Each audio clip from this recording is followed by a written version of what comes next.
Lestat, this is my body. This is my blood.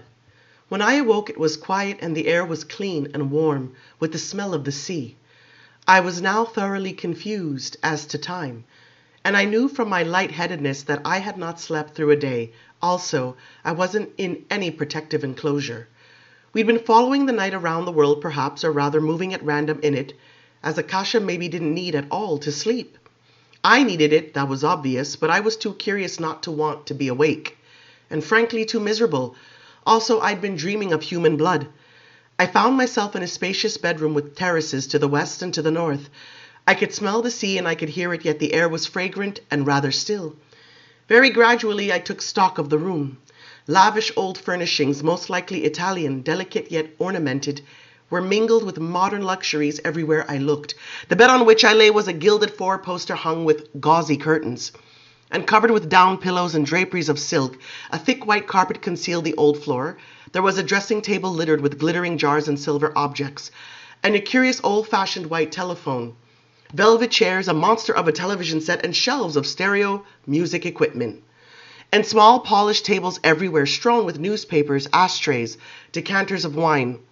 People had lived here up till an hour ago, but now the people were dead. In fact, there were many dead on this island, and as I lay there for a moment drinking in the beauty around me, I saw the village in my mind where we had been before. I saw the filth, the tin roofs, the mud, and now I lay in this bower, or so it seemed. And there was death here too. We had brought it.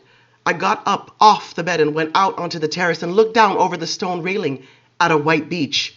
No land on the horizon, only the gently rolling sea, the lacy foam of the receding waves glistening under the moon. And I was in an old weathered palazzo, probably built some 4 centuries ago, decked with urns and cherubs and covered with stained plaster, a rather beautiful place. Electric lights shone through the green painted shutters of other rooms. Nestled on a lower terrace just beneath me was a little swimming pool. And ahead, where the beach curved to the left, I saw another old graceful dwelling nestled into the cliffs. People had died in there too. This was a Greek island, I was sure of it. This was the Mediterranean Sea. When I listened, I heard cries coming from the land behind me. Over the crest of the hill, men being slain. I leaned against the frame of the door. I tried to stop my heart from racing. Some sudden memory of the slaughter in Azim's temple gripped me, a flash of myself walking through the human herd, using the invisible blade to pierce solid flesh. Thirst, or was it merely lust? I saw those mangled limbs again, wasted bodies contorted in the final struggle, faces smeared with blood. Not my doing, I couldn't have, but I had. And now I could smell fires burning, fires like those fires in Azim's courtyard where the bodies were being burnt. The smell nauseated me. I turned towards the sea again and took a deep, clean breath. If I let them, the voices would come, voices from all over the island, and from other islands and from the nearby land too. I could feel it, the sound hovering there waiting. I had to push it back. Then I heard more immediate noise, women in this old mansion. They were approaching the bedchamber. I turned around just in time to see the double doors opened and the women dressed in simple blouses and skirts and kerchiefs come into the room. It was a motley crowd of all ages, including young beauties and stout older matrons, and even some rather frail creatures with darkly wrinkled skin and snow-white hair. They brought vases of flowers with them. They were placing them everywhere. And then one of the women, a tentative slender thing with a beautiful long neck, moved forward with beguiling natural grace and began to turn on the many lamps. Smell of their blood, how could it be so strong and so enticing, when I felt no thirst?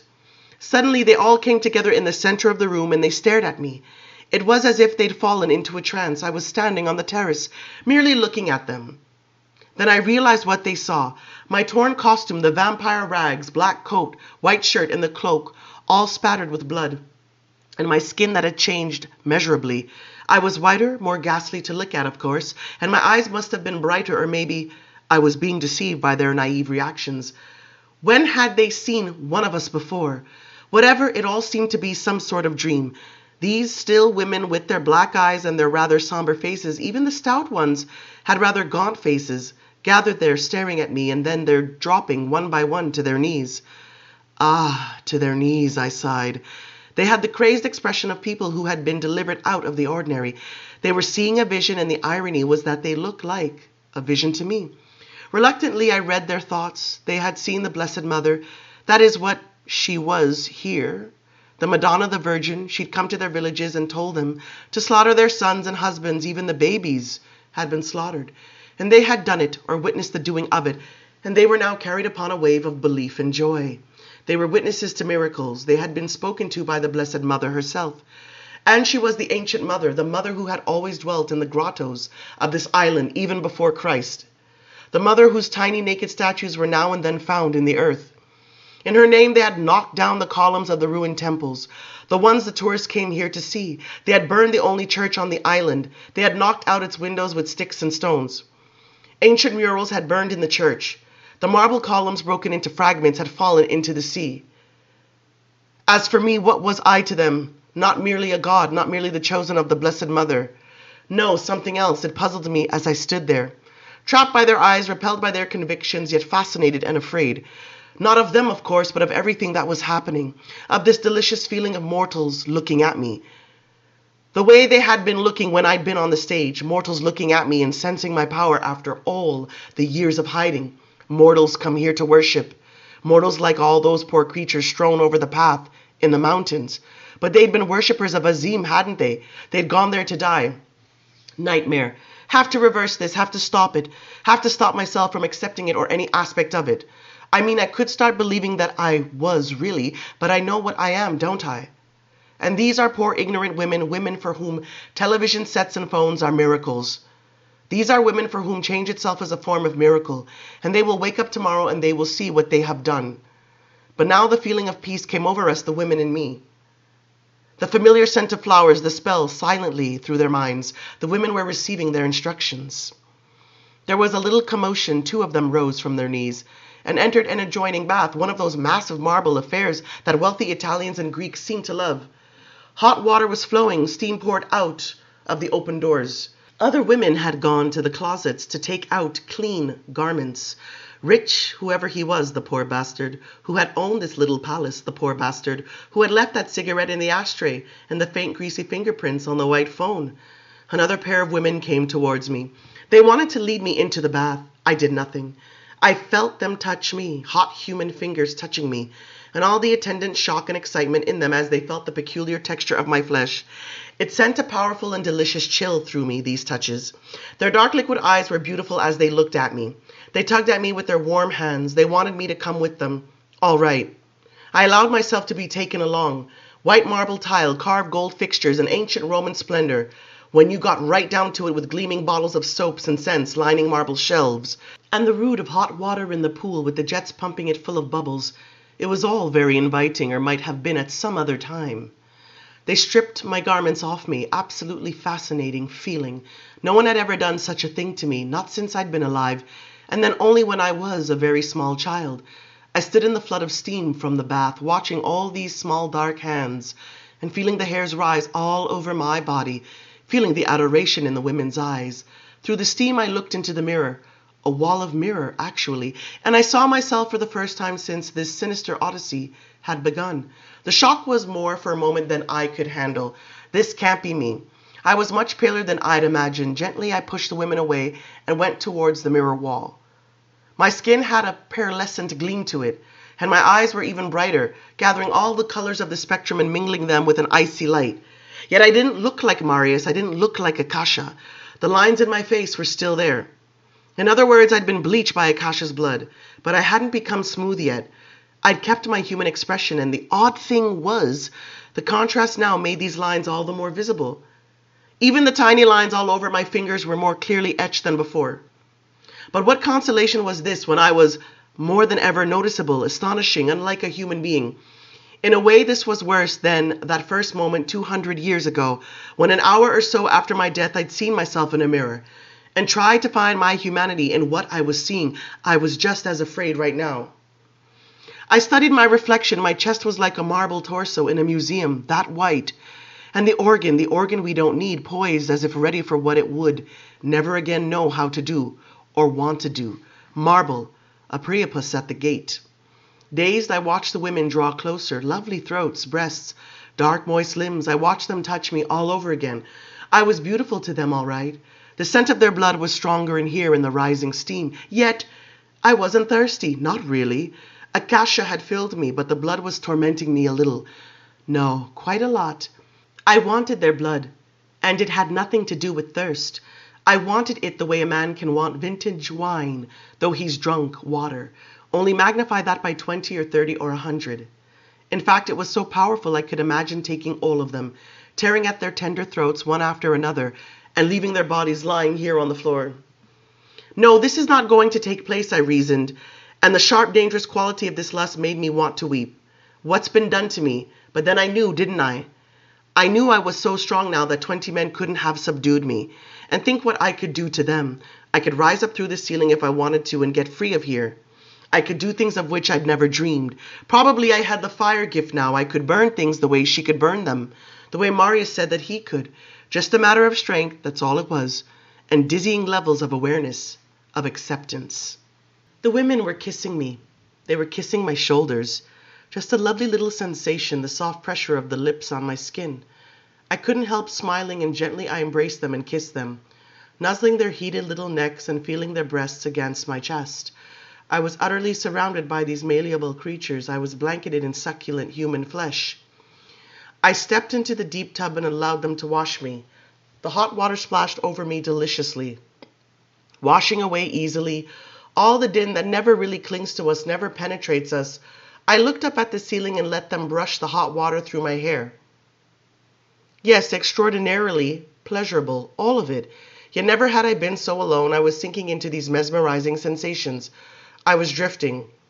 Because really there was nothing else that I could do. When they were finished, I chose the perfumes that I wanted and told them to get rid of the others. I spoke in French, but they seemed to understand. Then they dressed me with the clothes I selected from what they presented to me. The master of this house had liked handmade linen shirts, which were only a little too large for me. And he liked handmade shoes as well, and they were a tolerable fit. I chose a suit of grey silk, very fine weave, and rather jaunty modern cut, and silver jewellery, the man's silver watch and his cuff links, which had tiny diamonds embedded in them, and even a tiny diamond pin for the narrow lapel of the coat. But all these clothes felt so strange on me. It was as if I could feel the surface of my own skin, yet not feel it. And there came that déjà vu. 200 years ago, the old mortal questions. Why in the hell is this happening? How can I gain control of it? I wondered for a moment, was it possible not to care what happened, to stand back from it, and view them all as alien creatures? Things upon which I fed. Cruelly I'd been ripped out of their world. Where was the old bitterness, the old excuse for endless cruelty? Why had it always focused itself upon such small things? Not that a life is small. Oh no, never, not any life. That was the whole point, actually. Why did I, who could kill with such abandon, shrink from the prospect of seeing their precious traditions laid waste? Why did my heart come up in my throat now? Why was I crying inside like something dying myself? Maybe some other fiend could have loved it. Some twisted and conscienceless immortal could have sneered at her visions, yet slipped into the robes of a god as easily as I had slipped into that perfumed bath. But nothing could give me that freedom, nothing. Her permissions meant nothing. Her power finally was but another degree of what we all possessed. And what we all possessed had never made the struggle simple. It had made it agony, no matter how often we won or lost. It couldn't happen, the subjugation of a century to one will. The design had to be foiled somehow.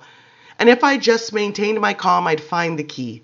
Yet mortals had inflicted such horrors upon others.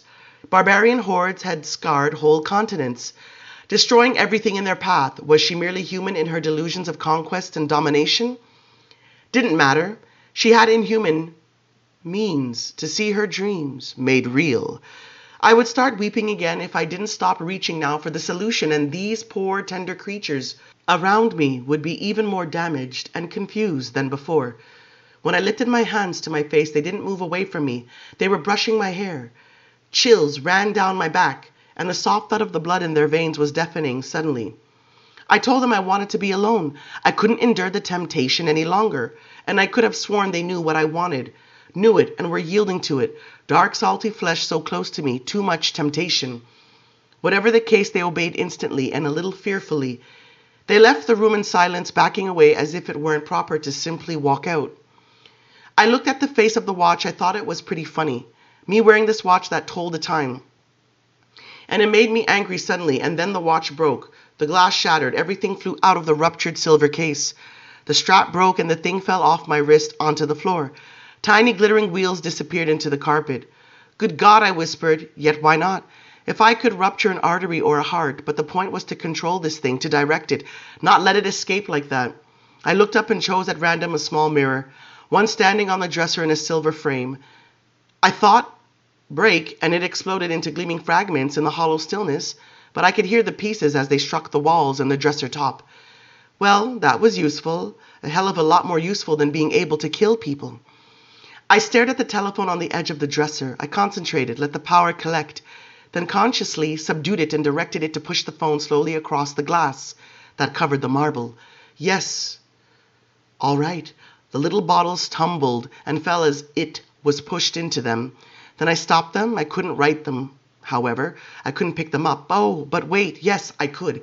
I imagined a hand writing them, and certainly the power wasn't literally obeying this image, but I was using it to organize the power. I righted all the little bottles. I retrieved the one which had fallen and put it back in place.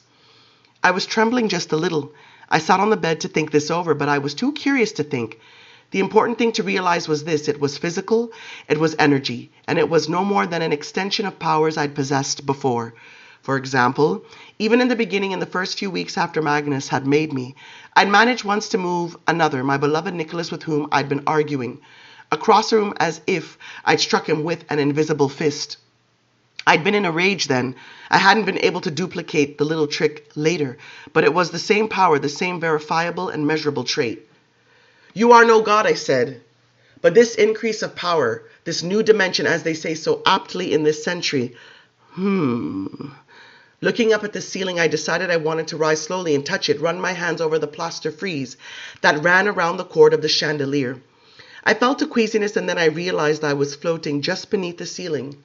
And my hand, why, it looked like my hand was going through the plaster. I lowered myself a little and looked down at the room.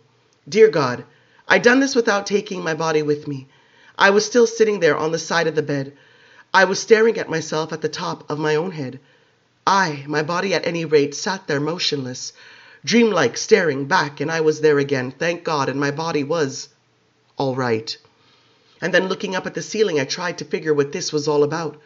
Well, I knew what it was all about too. Akasha herself had told me how her spirit could travel out of her body, and mortals had always done such things, or so they claimed. Mortals had written of such invisible travel from the most ancient times. I had almost done it when I tried to see into Azim's temple, gone there to see, and she had stopped me because when I left my body had started to fall, and long before that there had been a couple of other times, but in general, I'd never believed all the mortal stories. Now I knew I could do this as well, but I certainly didn't want to do it by accident. I made the decision to move to the ceiling again, but this time with my body, and it was accomplished at once.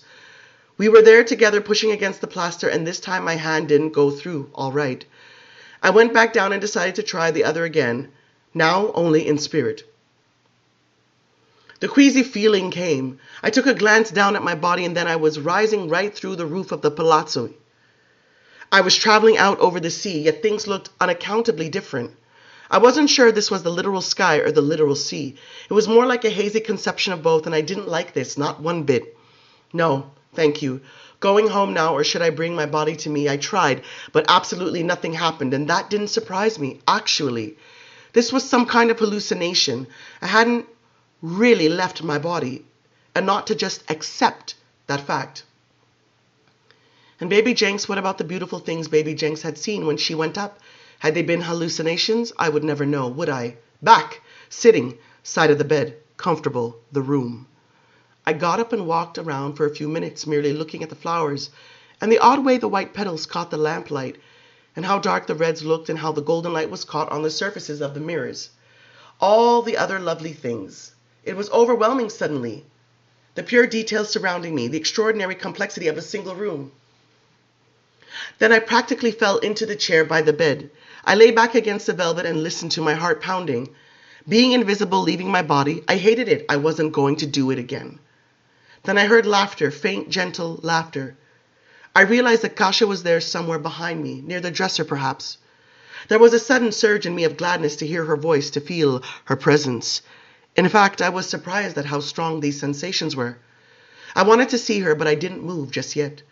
This traveling without your body, it's a power you share with mortals, she said. They do this little trick of traveling out of their bodies all the time. I know, I said dismally. They can have it. If I can fly with my body, that's what I intend to do. She laughed again, soft, caressing laughter that I'd heard in my dreams. In olden times, she said, men went to the temple to do this. They drank the potions given them by the priest. It was in traveling the heavens that men faced the great mysteries of life and death. I know, I said again. I always thought they were drunk or stoned out of their minds, as one says today. You're a lesson in brutality, she whispered. Your responses to things are so swift. That's brutal? I asked. I caught a whiff again of the fires burning on the island. Sickening, dear God. And we talk here as if this isn't happening, as if we hadn't penetrated their world with these horrors. And flying with your body does not frighten you? She asked. It all frightens me, you know that, I said. When do I discover the limits? Can I sit here and bring death to mortals who are miles away? No, she said. You'll discover the limits rather sooner than you think. It's like every other mystery. There really is no mystery. I laughed. For a split second I heard the voices again, the tide rising. And then it faded into a truly audible sound, cries on the wind, cries coming from the villages on the island. They had burned the little museum with the ancient Greek statues in it, and with the icons and the Byzantine paintings. All that art going up in smoke, life going up in smoke. I had to see her suddenly. I couldn't find her in the mirrors the way they were. I got up. She was standing at the dresser, and she too had changed her garments and the style of her hair. Even more purely lovely, yet timeless as before, she held a small hand mirror, and she was looking at herself in it, but it seemed she was not really looking at anything. She was listening to the voices, and I could hear them again too. A shiver went through me. She resembled her old self, the frozen self sitting in the shrine. Then she appeared to wake, to look into the mirror again, and then at me, as she put the mirror aside. Her hair had been loosened, all those plaits gone, and now the rippling black waves came down free over her shoulders, heavy, glossy, and inviting to kiss. The dress was similar to the old one, as if the women had made it for her out of dark magenta silk that she had found here. It gave a faint rosy blush to her cheeks and to her breasts, which were only half covered by the loose folds that went up over her shoulders, gathered there by tiny gold clasps. The necklaces she wore were all modern jewelry, but the profusion made them look archaic. Pearls and gold chains and opals and even rubies. Against the luster of her skin, all this ornament appeared somehow unreal. It was caught up in the overall gloss of her person. It was like the light in her eyes or the luster of her lips. She was something fit for the most lavish palace of the imagination, something both sensuous and divine. I wanted her blood again, the blood without fragrance and without killing. I wanted to go to her and lift my hand and touch the skin which seemed absolutely impenetrable, but which would break suddenly like the most fragile crust. All the men on the island are dead, aren't they? I asked. I shocked myself. All but 10. There were 700 people on this island. 7 have been chosen to live. And the other 3, they are for you. I stared at her. For me? The desire for blood shifted a little, revised itself, included her and human blood, the hot, bubbling, fragrant kind, the kind that... But there was no physical need. I could still call it thirst, technically, but it was actually worse. You don't want them? She said, mockingly, smiling at me. My reluctant God, who shrinks from his duty, you know all those years when I listened to you, long before you made songs to me. I loved it that you took only the hard ones, the young men. I loved it that you hunted thieves and killers, that you liked to swallow their evil whole. Where's your courage now, your impulsiveness, your willingness to plunge, as it were? Are they evil, I said, these victims who are waiting for me? She narrowed her eyes for a moment. Is it cowardice, finally? She asked. Does the grandeur of the plan frighten? For surely the killing means little. Oh, but you're wrong, I said. The killing always means something. But yes, the grandeur of the plan terrifies me. The chaos, the total loss of all moral equilibrium. It means everything, but that's not cowardice, is it? How calm I sounded. How sure of myself. It wasn't the truth, but she knew it. Let me release you from all obligation to resist, she said. You cannot stop me. I love you as I told you. I love to look at you. It fills me with happiness, but you can't influence me. Such an idea is absurd. We stared at each other in silence. I was trying to find words to tell myself how lovely she was, How, like the old Egyptian paintings of princesses with shining tresses whose names are now forever lost, I was trying to understand why my heart hurt even looking at her. And yet I didn't care that she was beautiful. I cared about what we said to each other. "Why have you chosen this way?" I asked. "You know why," she said with a patient smile. "It is the best way. It is the only way. It is the clear vision after centuries of searching for a solution." "But that can't be the truth. I can't believe it." "Of course it can. Do you think this is impulse with me?" "I don't make my decisions as you do, my prince. Your youthful exuberance is something I treasure. But such small possibilities are long gone for me. You think in terms of lifetimes, in terms of small accomplishments and human pleasures. I have thought out for thousands of years my designs for the world that is now mine. And the evidence is overwhelming that I must proceed as I have done. I cannot turn this earth into a garden. I cannot create the Eden of human imagination unless I eliminate the males almost completely. And by this you mean kill 40% of the population of the earth, 90% of all males. Do you deny that this will put an end to war, to rape, to violence? But the point, no. Answer my question. Do you deny that it will put an end to war, to rape, and to violence? Killing everyone would put an end to those things. Don't play games with me. Answer my question. Isn't that a game? The price is unacceptable. It's madness. It's mass murder. It's against nature. Quiet yourself. None of what you say is true. What is natural is simply what has been done. And don't you think the peoples of this earth have limited in their past their female children? Don't you think they have killed them by the millions because they wanted only male children so that those children could go to war? Oh, you cannot imagine the extent to which such things have been done. And so now they will choose female over male, and there will be no war. And what of the other crimes committed by men against women? If there were any nation on earth which had committed such crimes against another nation, would it not be marked for extermination? And yet nightly, daily, throughout this earth, these crimes are perpetrated without end. All right, that's true. Undoubtedly, that's true. But is your solution any better? It's unspeakable. The slaughter of all things male, surely, if you want to rule. But even this to me was unmistakable. I thought of Marius's old words, spoken long ago to me when we existed still in the age of powdered wigs and satin slippers, that the old religion, Christianity, was dying, and maybe no new religion would rise. Maybe something more wonderful will take place, Marius had said. The world will truly move forward, past all gods and goddesses, past all devils and angels. Wasn't that the destiny of this world, really? The destiny to which it was moving without our intervention? "Ah, you are a dreamer, my beautiful one," she said harshly. "How you pick and choose your illusions. Look to the eastern countries where the desert tribes, now rich on the oil they have pulled up from beneath the sands, kill each other by the thousands in the name of Allah, their God. Religion is not dead on this earth. It never will be. You and Marius, what chess players you are. Your ideas are nothing but chess pieces. And you cannot see beyond the board on which you place them in this or that pattern, as suits your small ethical souls." "You're wrong," I said angrily. "Not about us, perhaps. We don't matter. You're wrong in all this that you've begun. You're wrong." "No, I am not wrong," she said, "and there is no one who can stop me, male or female. And we shall see for the first time since man lifted the club to strike down his brother, the world that women would make and what women have to teach men. And only when men can be taught will they be allowed to run free among women again. There must be some other way. Ye gods, I'm a flawed thing, a weak thing, a thing no better than most of the men who've ever lived. I can't argue for their lives now. I couldn't defend my own, but, Akasha, for the love of all things living, I'm begging you to turn away from this wholesale murder." "You speak to me of murder. Tell me the value of one human life, Lestat. Is it not infinite? And how many have you sent to the grave? We have blood on our hands, all of us, just as we have it in our veins." "Yes, exactly. And we are not all wise and all knowing. I'm begging you to stop, to consider. Akasha, surely Marius! Softly she laughed. "What did Marius teach you? What did he give you? Really give you?" I didn't answer. I couldn't. And her beauty was confusing me, so confusing to see the roundness of her arms, the tiny dimple in her cheek. "My darling," she said, her face suddenly tender and soft as her voice was, "bring to mind your vision of the savage garden, in which aesthetic principles are the only enduring principles, the laws that govern the evolution of all things large and small, of colors and patterns, in glorious profusion and beauty. Beauty everywhere one looks, that is nature, and death is everywhere in it.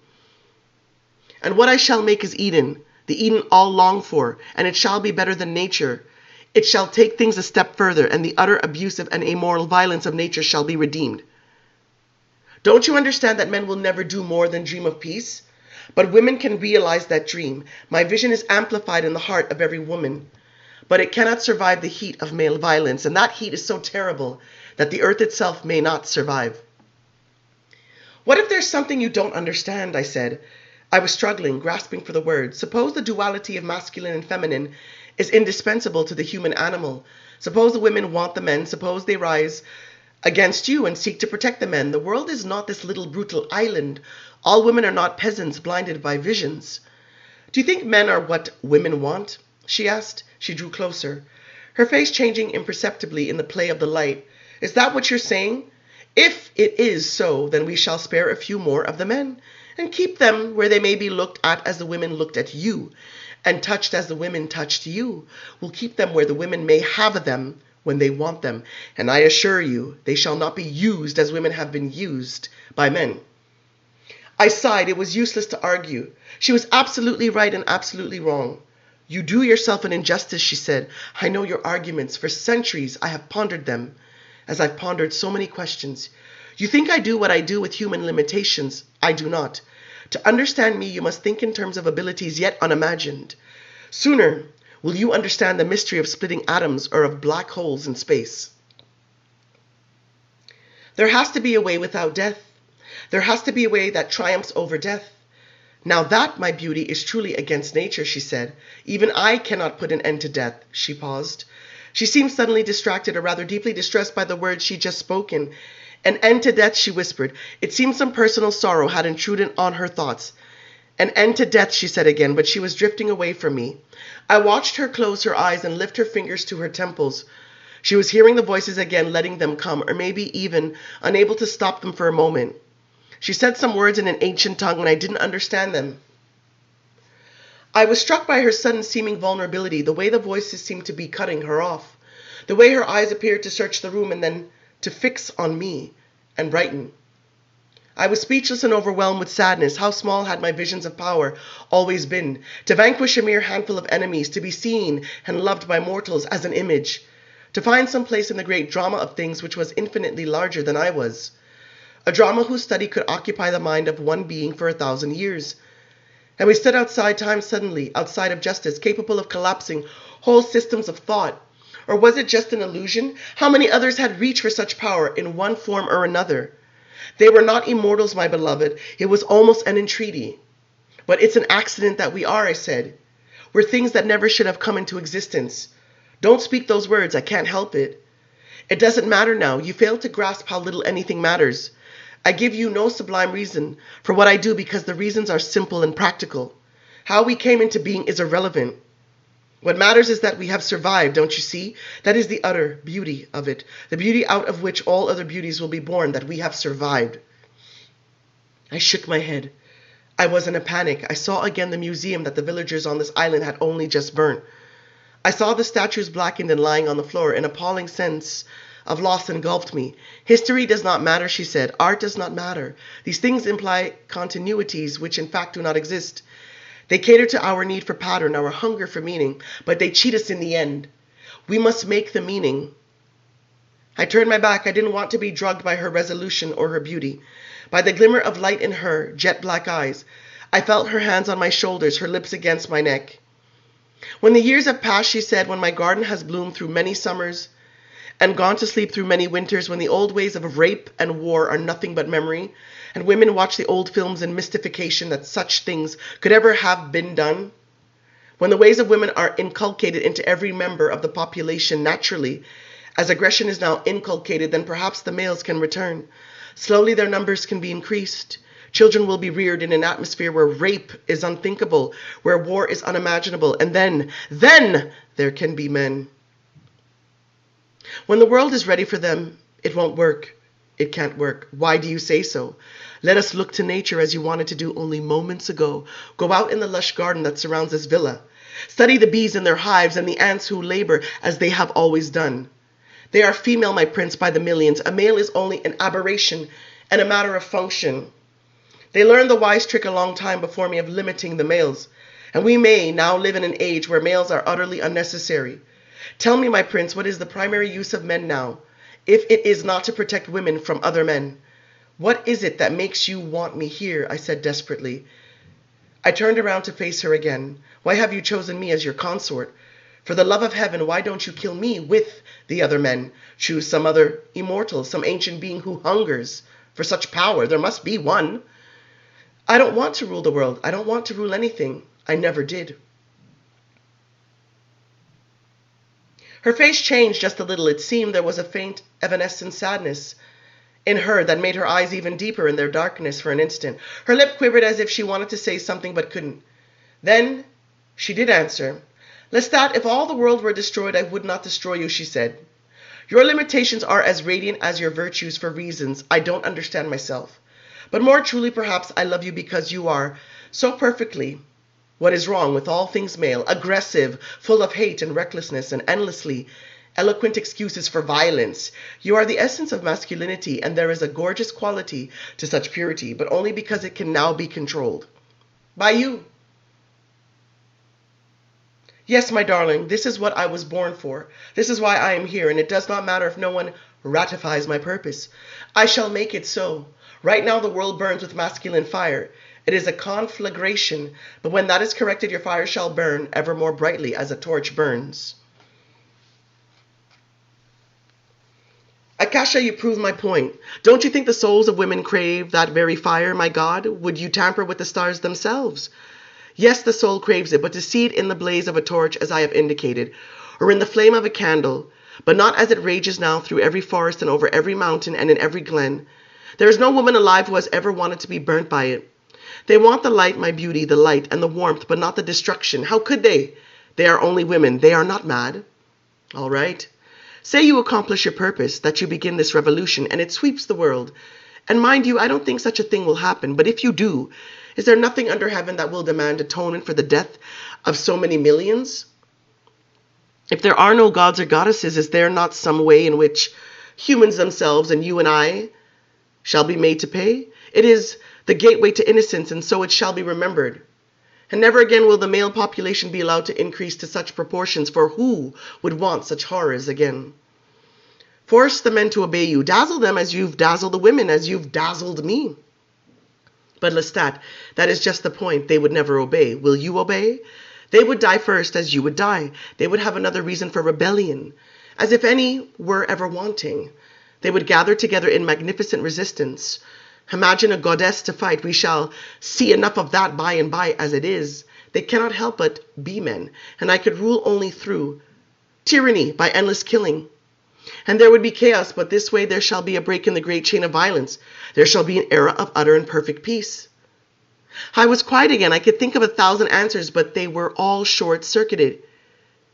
She knew her purpose only too well, and the truth was she was right in many things she said. Ah, but it was fantasy, a world without males. What exactly would have been accomplished? Oh, no, don't even accept the idea for a moment. Don't even... Yet the vision returned, the vision I'd glimpsed in that miserable jungle village of a world without fear. Imagine trying to explain to them what men had been like. Imagine trying to explain that there had been a time when one could be murdered in the streets of the cities. Imagine trying to explain what rape meant to the male of the species. Imagine. And I saw their eyes looking at me, the uncomprehending eyes as they tried to fathom it, tried to make that leap of understanding. I felt their soft hands touching me. But this is madness, I whispered. Ah, but you fight me so hard, my prince, she whispered. There was a flash of anger, hurt. She came near to me. If she kissed me again, I was going to start weeping. I thought I knew what beauty was in women, but she'd surpassed all the language I had for it. My prince, she said again in a low whisper, the logic of it is elegant. A world in which only a handful of males are kept for breeding shall be a female world, and that world will be what we have never known in all our bloody, miserable history, in which men now breed germs and vials with which to kill continents in chemical warfare, and design bombs which can knock the earth from its path around the sun. What if the women divide along principles of masculine and feminine, the way men so often divide if there are no females there? You know, that's a foolish objection. Such distinctions are never more than superficial. Women are women. Can you conceive of war made by women? Truly, answer me, can you? Can you conceive of bands of roving women intent only on destruction or rape? Such a thing is preposterous. For the aberrant few, justice will be immediate. But overall, something utterly unforeseen will take place, don't you see? The possibility of peace on earth has always existed, and there have always been people who could realize it and preserve it, and those people are women, if one takes away the men. I sat down on the bed in consternation, like a mortal man. I put my elbows on my knees. Dear God, dear God. Why did those two words keep coming to me? There was no God. I was in the room with God. She laughed triumphantly. Yes, precious one, she said. She touched my hand and turned me around and drew me towards her. But tell me, doesn't it excite you, even a little? I looked at her. What do you mean? You, the impulsive one, you who made that child, Claudia, into a blood drinker, just to see what would happen. There was mockery in her tone, but it was affectionate. Come now, don't you want to see what will happen if all the males are gone? Aren't you even a little curious? Reach into your soul for the truth. It is a very interesting idea, isn't it? I didn't answer. Then I shook my head. No, I said. Coward, she whispered. No one had ever called me that. No one. Coward, she said again. Little being with little dreams. Maybe there would be no war and no rape and no violence, I said. If all beings were little and had little dreams, as you put it. She laughed softly, forgivingly. We could argue these points forever, she whispered, but very soon we will know. The world will be as I would have it be, and we shall see what happens as I said. She sat beside me. For a moment it seemed I was losing my mind. She slipped her smooth, naked arms around my neck. It seemed there had never been a softer female body, never anything as yielding and luscious as her embrace. Yet she was so hard, so strong. The lights in the room were dimming, and the sky outside seemed ever more vivid and darkly blue. Akasha, I whispered. I was looking beyond the open terrace at the stars. I wanted to say something crucial that would sweep away all arguments. But the meaning escaped me.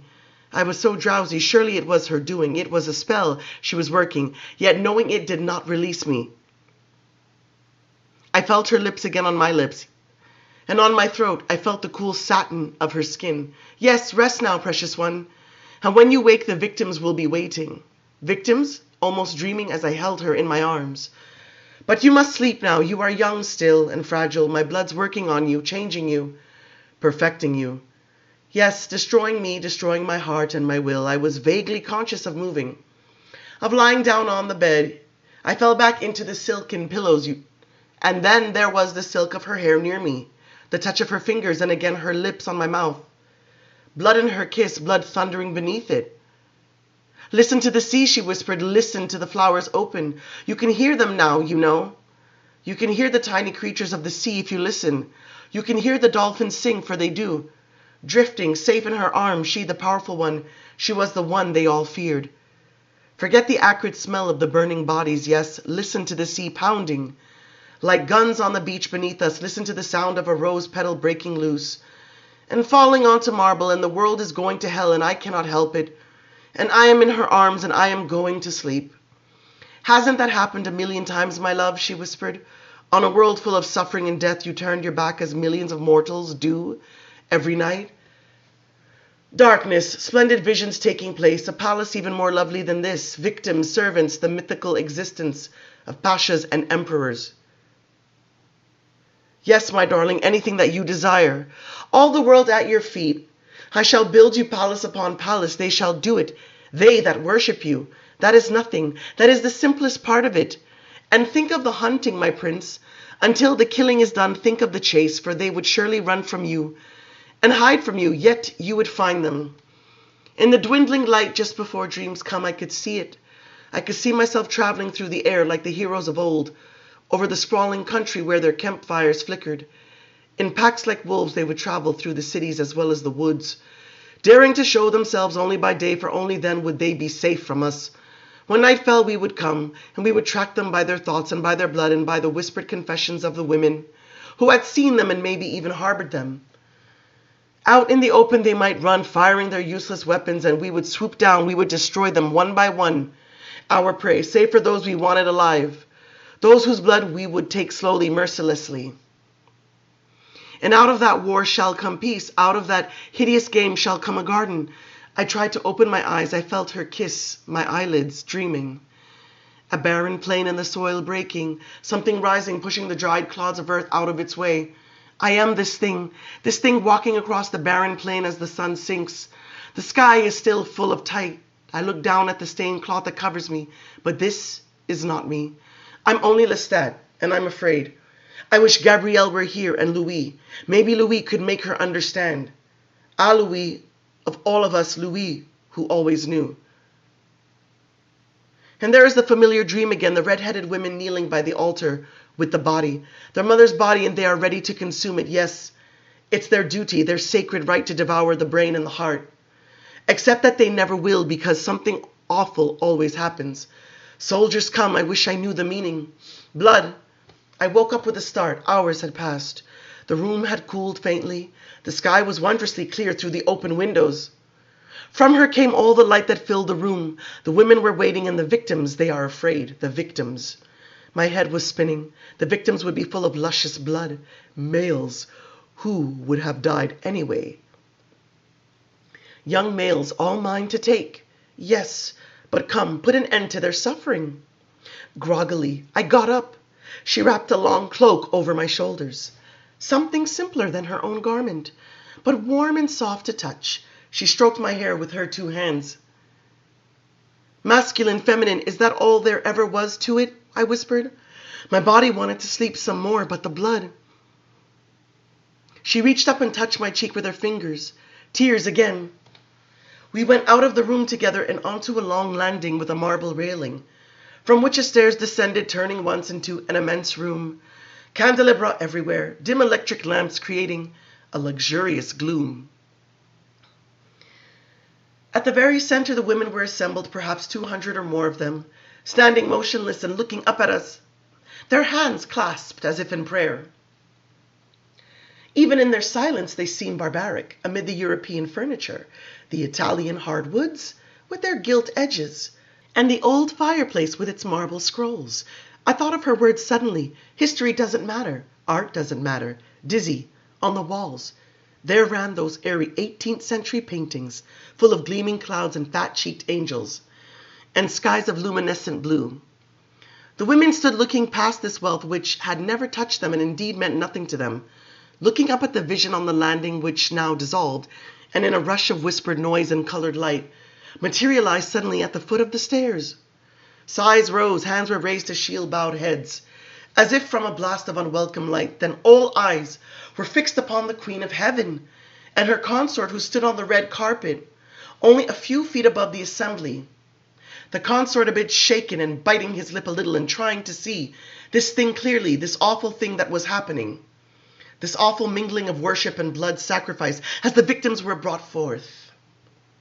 Such fine specimens, dark-haired, dark-skinned Mediterranean men, every bit as beautiful as the young women, men of that stocky build and exquisite musculature that has inspired artists for thousands of years. Ink black eyes and darkly shaved faces, and deep cunning and deep anger as they looked upon these hostile supernatural creatures who had decreed the death of their brothers far and wide.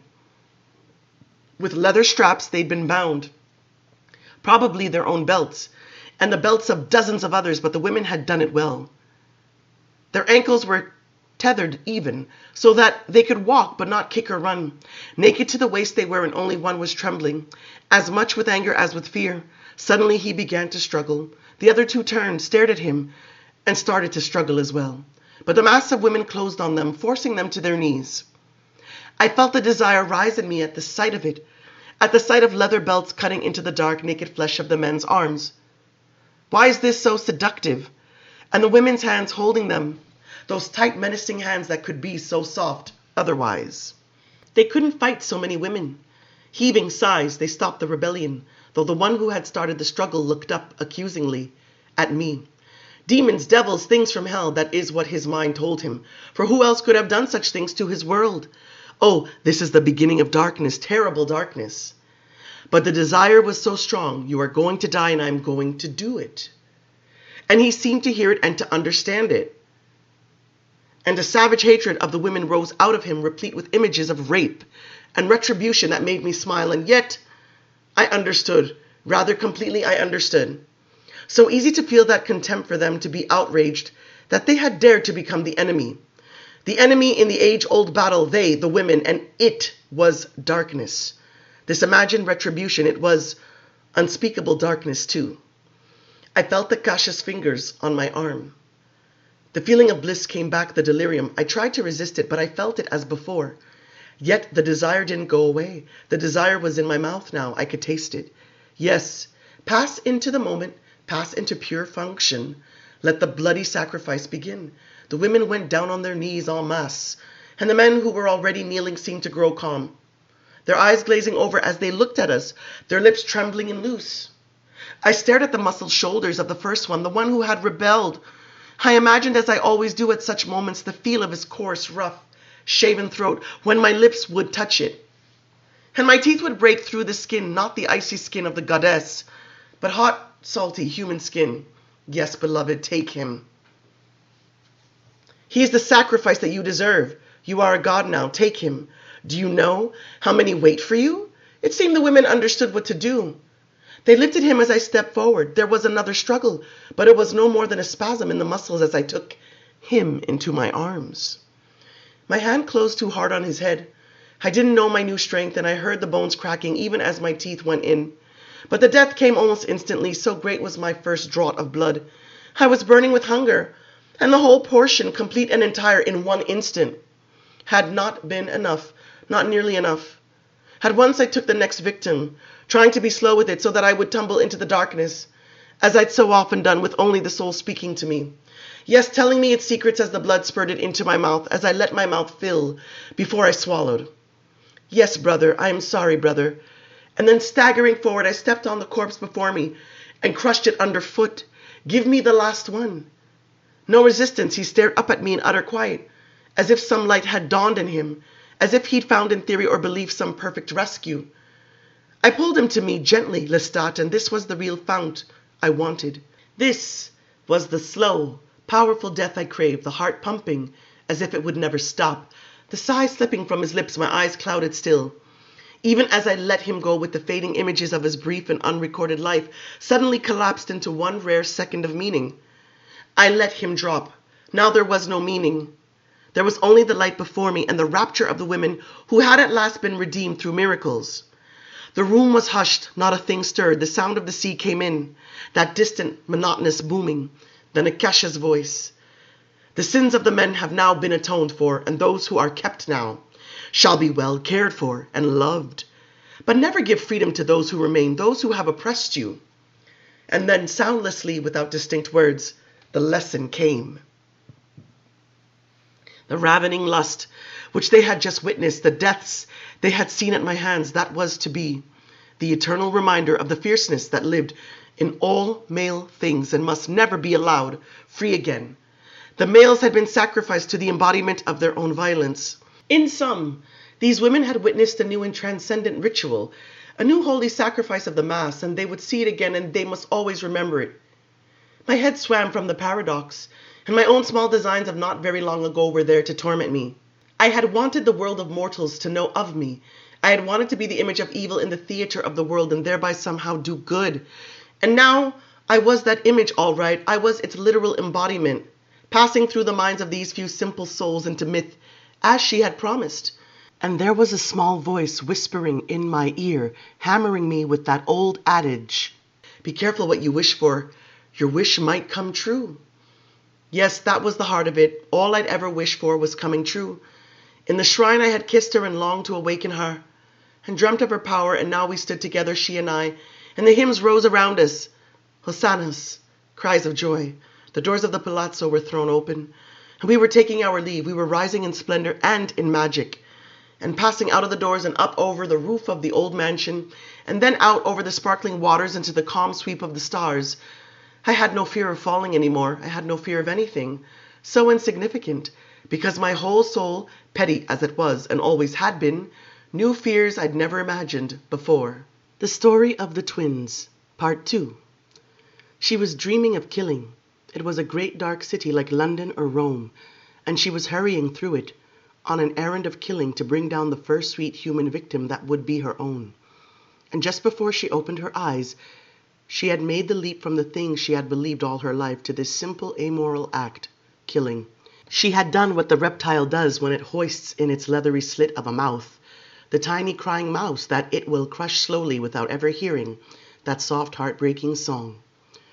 Awake in the dark and the house alive above her, the old ones saying, "Come," a television talking somewhere, the Blessed Virgin Mary had appeared on an island in the Mediterranean Sea. No hunger. Maharit's blood was too strong. The idea was growing, beckoning like a crone in a dark alley. Killing. Rising from the narrow box in which she lay, she tiptoed through the blackness until her hands felt the metal door. She went into the hallway and looked up, the endless iron stairs crisscrossing back over itself as if it were a skeleton. And she saw the sky through the glass like smoke. Maëlle was halfway up, at the door of the house proper, gazing down at her. She reeled with it.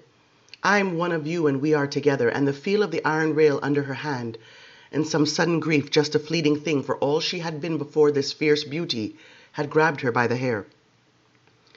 Maëlle came down as if to retrieve her because it was carrying her away.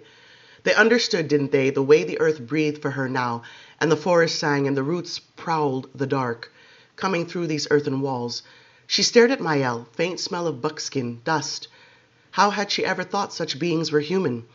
Eyes glittering like that, and yet the time would come when she would be walking among human beings again, and she would see their eyes linger and then suddenly move away.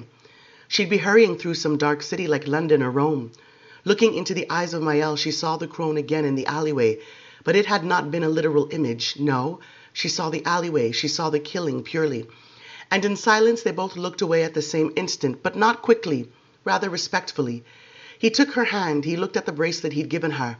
He kissed her suddenly on the cheek, and then he led her up the stairs towards the mountaintop room. The electronic voice of the television grew louder and louder, speaking of mass hysteria in Sri Lanka, women killing men, even male babies murdered. On the island of Mykonos, there had been mass hallucinations and an epidemic of unexplained deaths. Only gradually did it dawn on her what she was hearing. So it wasn't the Blessed Virgin Mary. And she had thought how lovely when she first heard it that they can believe something like that. She turned to Maëlle, but he was looking ahead. He knew these things. The television had been playing its words to him for an hour. Now, she saw the eerie blue flicker as she came into the mountaintop room, and the strange spectacle of these, her new brethren in the secret order of the undead, scattered about like so many statues glowing in the blue light, as they stared fixedly at the large screen. Outbreaks in the past caused by contaminants in food or water, yet no explanation has been found for the similarity of the reports from widely divergent places, which now include several isolated villages in the mountains of Nepal. Those apprehended claim to have seen a beautiful woman called variously the Blessed Virgin or the Queen of Heaven, or simply the Goddess, who commanded them to massacre the males of their village, except for a few carefully chosen to be spared. Some reports describe a male apparition also, a fair-haired deity who does not speak, and who as yet has no official or unofficial title or name. Jessie looked at Maharit, who watched without expression, one hand resting on the arm of her chair. Newspapers covered the table, papers in French and Hindustani, as well as English, from Mykonos to several other islands before the militia was called in. Early estimates indicate some 2,000 men may have been killed in this little archipelago just off the tip of Greece. Maharit touched the small black control under her hand and the screen vanished. It seemed the entire apparatus vanished, fading into the dark wood as the windows became transparent and the treetops appeared in endless, misted layers against the violet sky. Far away, Jessie saw the twinkling lights of Santa Rosa cradled in the dark hills. She could smell the sun that had been in this room. She could feel the heat rising slowly through the glass ceiling. She looked at the others who were sitting there in stunned silence. Marius glared at the television screen, at the newspaper spread out before him. "We have no time to lose," Cayman said quickly to Maharit. "You must continue the tale. We don't know when she will come here." He made a small gesture, and the scattered newspapers were suddenly cleared away, crushed together, and hurtling soundlessly into the fire, which devoured them with a gust that sent a shower of sparks up the gaping smokestack. Jessie was suddenly dizzy. Too fast, all of that. She stared at Cayman. Would she ever get used to it? Their porcelain faces and their sudden violent expressions, their soft human voices and their near invisible movements. And what was the mother doing? Males slaughtered. The fabric of life for these ignorant people utterly destroyed. A cold sense of menace touched her. She searched Maharat's face for some insight, some understanding. When Maharat's features were utterly rigid, she had not answered Cayman. She turned towards the table slowly.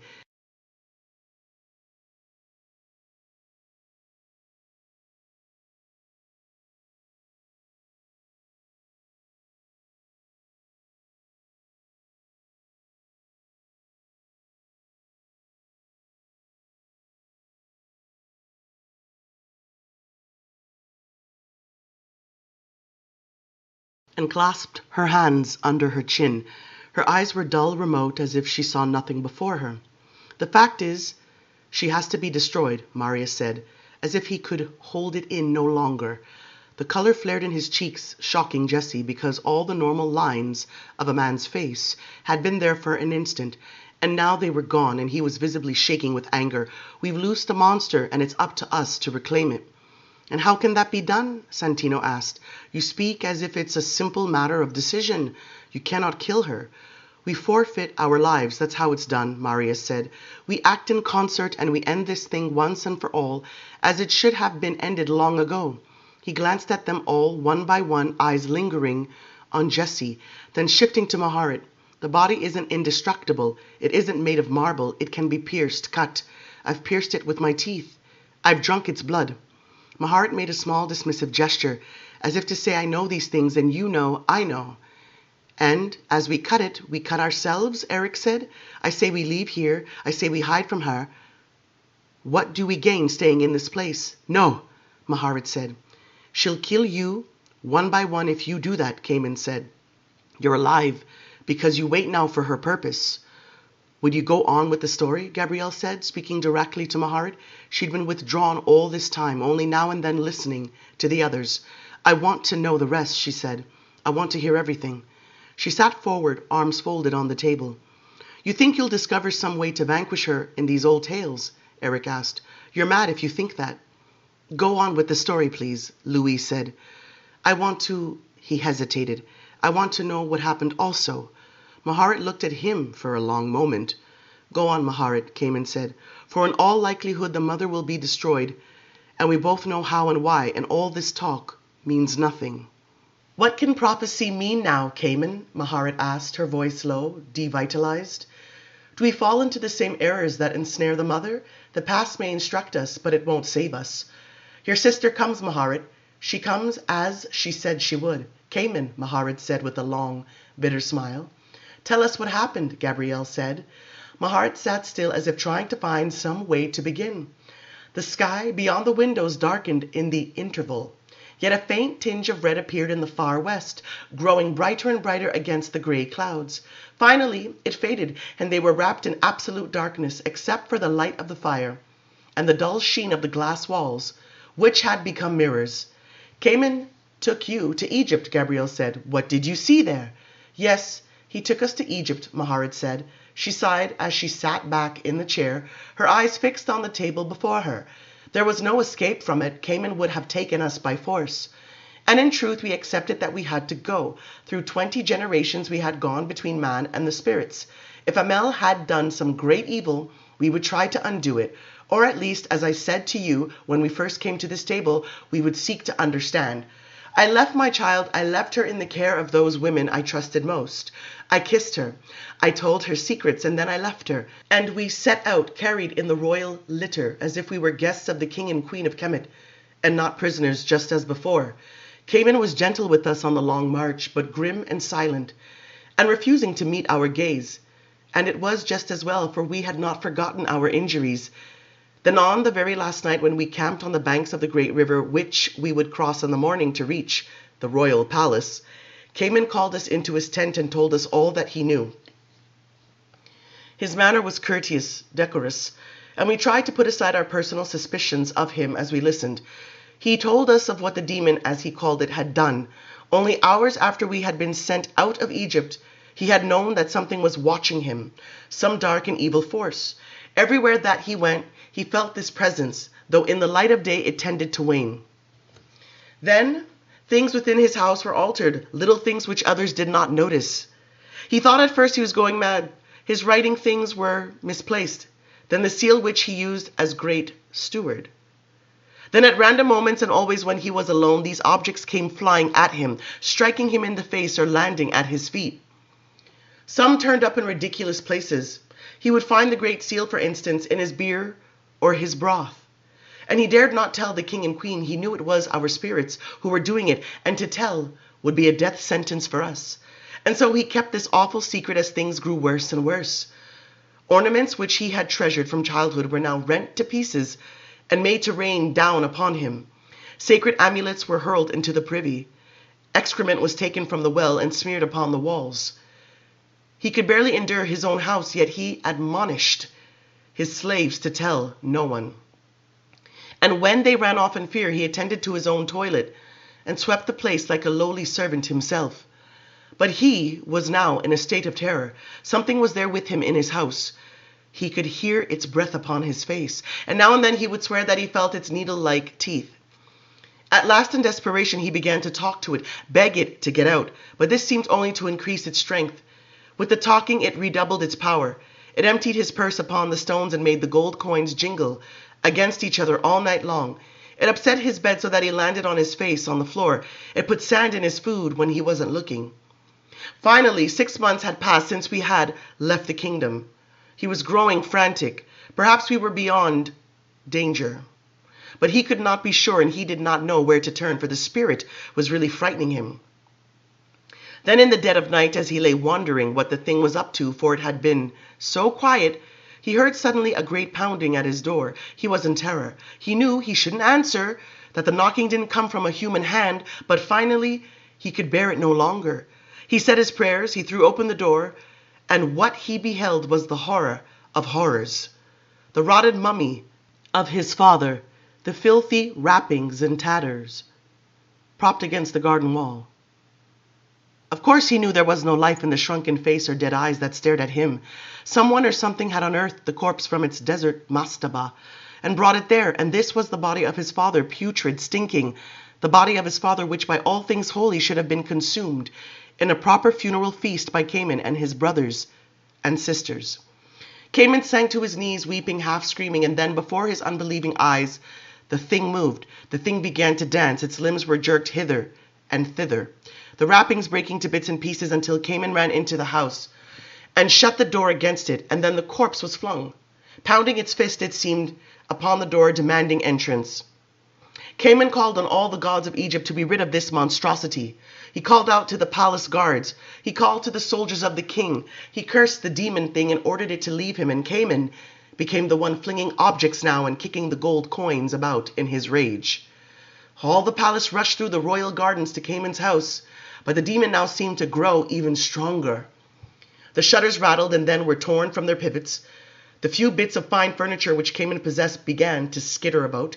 Yet this was only the beginning. At dawn, when the priests entered the house to exorcise the demon, a great wind came out of the desert, carrying with it torrents of blinding sand. And everywhere Cayman went, the wind pursued him, and finally he looked down to see his arms covered with tiny pinpricks and tiny droplets of blood. Even his eyelids were assaulted. In a cabinet he flung himself to get some peace, and the thing tore up the cabinet, and all fled from it. And Cayman was left crying on the floor. For days the tempest continued. The more the priests prayed and sang, the more the demon raged. The king and queen were beside themselves in consternation. The priests cursed the demon. The people blamed it upon the red-haired witches. They cried that we should never have been allowed to leave the land of Kemet. We should be found at all costs and brought back to be burnt alive, and then the demon would be quiet. But the old families did not agree with this verdict.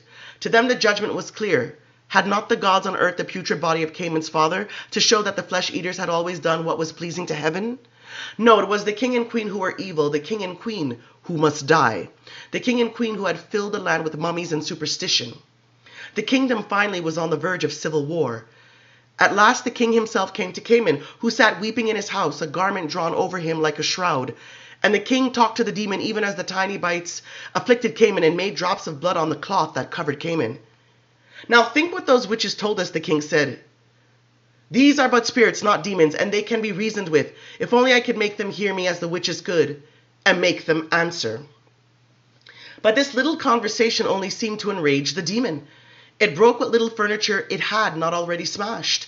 It tore the door off its pivots. It uprooted the trees from the garden and flung them about. In fact, it seemed to forget Cayman altogether for the moment, as it went tearing through the palace gardens, destroying all that it could. And the king went after it, begging it to recognize him and to converse with him and to impart to him its secrets. He stood in the very midst of the whirlwind created by this demon, fearless and enwrapped. Finally, the queen appeared. In a loud, piercing voice, she addressed the demon too. "You punish us for the affliction of the red-haired sisters," she screamed. "But why do you not serve us instead of them?" At once the demon tore at her clothes and greatly afflicted her, as it had done to Cayman before. She tried to cover her arms and her face, but it was impossible. And so the king took hold of her, and together they ran back to Cayman's house. "Now go," said the king to Cayman. "Leave us alone with this thing, for I will learn from it. I will understand what it wants." And calling the priest to him, he told them through the whirlwind what we had said, that the spirit hated mankind because we were both spirit and flesh, but he would ensnare it and reform it and control it, for he was Enkill, king of Kemet, and he could do this thing. Into Cayman's house the king and the queen went together, and the demon went with them, tearing the place to pieces, yet there they remained. Cayman, who was now free of the thing, lay on the floor of the palace exhausted, fearing for his sovereigns but not knowing what to do. The entire court was in an uproar. Men fought one another, women wept, and some even left the palace for fear of what was to come. For 2 whole nights and days the king remained with the demon, and so did the queen. And then the old families, the flesh-eaters, gathered outside the house. The king and queen were in error. It was time to seize the future of Kemet. At nightfall, they went into the house on their deadly errand with daggers raised. They would kill the king and queen, and if the people raised any outcry, then they would say that the demon had done it. And who could say that the demon had not? And would not the demon stop when the king and queen were dead? The king and queen who had persecuted the red-haired witches? It was the queen who saw them coming, and as she rushed forward, crying in alarm, they thrust their daggers into her breast, and she sank down dying. The king ran to her aid, and they struck him down too, just as mercilessly, and then they ran out of the house, for the demon had not stopped his persecutions. Now Cayman all this while had knelt at the very edge of the garden. Deserted by the guards who had thrown in with the flesh-eaters, he expected to die with other servants of the royal family. Then he heard a horrid wailing from the queen, sounds such as he had never heard before. And when the flesh-eaters heard these sounds, they deserted the place utterly. It was Cayman, loyal steward to the king and queen, who snatched up a torch and went to the aid of his master and mistress. No one tried to stop him. All crept away in fear. Cayman alone went into the house. It was pitch black now, save for the torchlight. And this is what Cayman saw. The queen lay on the floor, writhing as if in agony, the blood pouring from her wounds, and a great reddish cloud enveloped her. It was like a whirlpool surrounding her, or rather, a wind sweeping up countless tiny drops of blood. And in the midst of this swirling wind or rain, or whatever it could be called, the queen twisted and turned, her eyes rolling up in her head. The king lay sprawled on his back. All instinct told Cayman to leave this place, to get as far away from it as he could. At that moment he wanted to leave his homeland forever. But this was his queen, who lay there gasping for breath, her back arched, her hands clawing at the floor. Then the great blood cloud that veiled her, swelling and contracting around her, grew denser, and all of a sudden, as if drawn into her wounds, disappeared. The queen's body went still, then slowly she sat upright, her eyes staring forward, and a great guttural cry broke from her before she fell quiet. There was no sound whatsoever as the queen stared at Cayman, except for the crackling of the torch. And then hoarsely the queen began to gasp again, her eyes widening, and it seemed she should die, but she did not. She shielded her eyes from the bright light of the torch as though it was hurting her, and she turned and saw her husband lying as if dead at her side. She cried in negation in her agony. It could not be so. And at the same instant Cayman beheld that all her wounds were healing. Deep gashes were no more than scratches upon the surface of her skin. "Your Highness," he said, and he came towards her as she crouched weeping and staring at her own arms, which had been torn with the slashes of the daggers, and at her own breasts, which were whole again. She was whimpering piteously as she looked at these healing wounds, and suddenly with her long nails she tore at her own skin, and the blood gushed out, and yet the wound healed. "Cayman, my Cayman," she screamed, covering her eyes so that she did not see the bright torch. "What has befallen me?" And her screams grew louder and louder, and she fell upon the king in panic, crying, Enkill, help me. Enkill, do not die. And all the other mad things that one cries in the midst of disaster. And then as she stared down at the king, a great ghastly change came over her. And she lunged at the king as if she were a hungry beast. And with her long tongue she lapped at the blood that covered his throat and his chest. Cayman had never seen such a spectacle. She was a lioness in the desert, lapping the blood from a tender kill. Her back was bowed, and her knees were drawn up, and she pulled the helpless body of the king towards her, and bit the artery in his throat. Cayman dropped the torch. He backed halfway from the open door, yet even as he meant to run for his life, he heard the king's voice. Softly the king spoke to her. "Akasha," he said, "my queen." And she, drawing up, shivering, weeping, stared at her own body, and at his body, at her smooth flesh, and his torn still by so many wounds.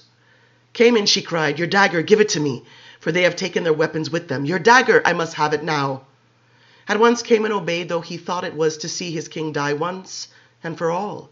But with the dagger, the queen cut her own wrists and watched the blood pour down upon the wounds of her husband.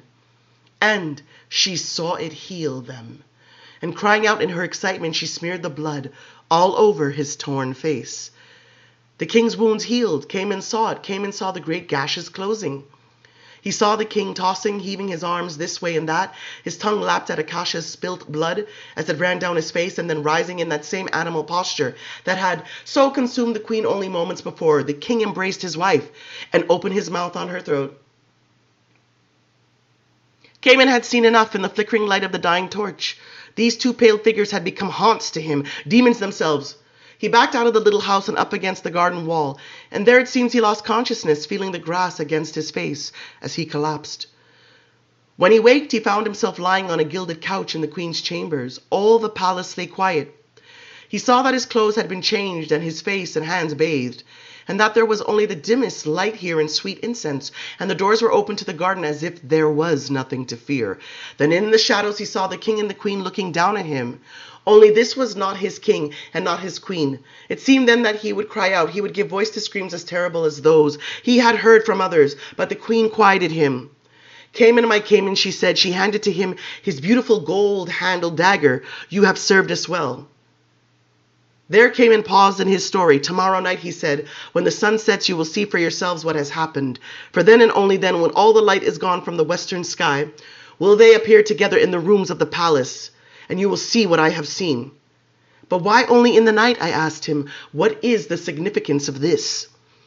And then he told us that not 1 hour after he'd waked, even before the sun had risen, they had begun to shrink from the open doors of the palace, to cry that the light hurt their eyes. Already they had fled from torches and lamps, and now it seemed the morning was coming after them, and there was no place in the palace that they could hide. In stealth, they left the palace covered in garments. They ran with a speed no human being could match. They ran towards the mastabas, or tombs of old families, those who had been forced with pomp and ceremony to make mummies of their dead. In some, to the sacred places which no one would desecrate, they ran so fast that Cayman could not follow them. Yet once the king stopped. To the sun god Ra he called out for mercy. Then weeping, hiding their eyes from the sun, crying as if the sun burnt them, even though its light had barely come into the sky, the king and the queen disappeared from Cayman's sight. Not a day since have they appeared before sunset. They come down out of the sacred cemetery, though no one knows from where.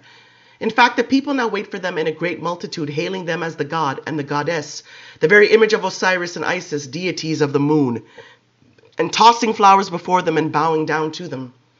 For the tale spread far and wide that the king and queen had vanquished death at the hands of their enemies by some celestial power, that they are gods, immortal and invincible, and that by that same power they can see into men's hearts. No secret can be kept from them. Their enemies are immediately punished. They can hear the words one speaks only in one's head. All fear them. Yet I know, as all their faithful servants know, that they cannot bear a candle or a lamp too close to them, that they shriek at the bright light of a torch, and that when they execute their enemies in secret, they drink their blood. They drink it, I tell you, like jungle cats. They feed upon these victims. And the room after is as a lion's den, and it is I, Cayman, their trusted steward, who must gather these bodies and heave them into the pit. And then Cayman stopped and gave way to weeping. But the tale was finished, and it was almost morning. The sun was rising over the eastern mountains. We made ready to cross the mighty Nile. The desert was warming, came and walked to the edge of the river as the first barge of soldiers went across. He was weeping still as he saw the sun come down upon the river, saw the water catch fire. The sun god Ra is the oldest and greatest god of all Kemet, he whispered, and this god has turned against them. Why?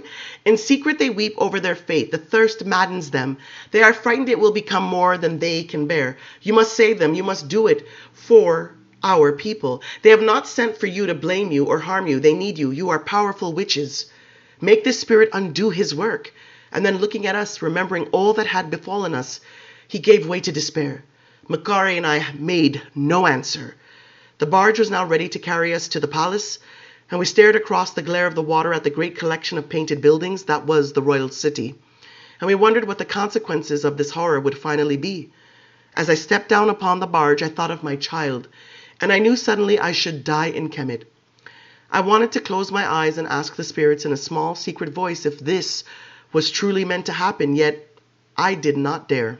I could not have my last hope taken from me. My heart tensed. Jessie saw her shoulders straighten, saw the fingers of her right hand move against the wood, curling and then opening again, the gold nails gleaming in the firelight. I do not want you to be afraid, she said, her voice slipping into monotone, but you should know that the mother has crossed the great eastern sea. She and Lestat are closer now. Jessie felt the current of alarm passing through all those at the table. My heart remained rigid, listening, or perhaps seeing, the pupils of her eyes moving only slightly.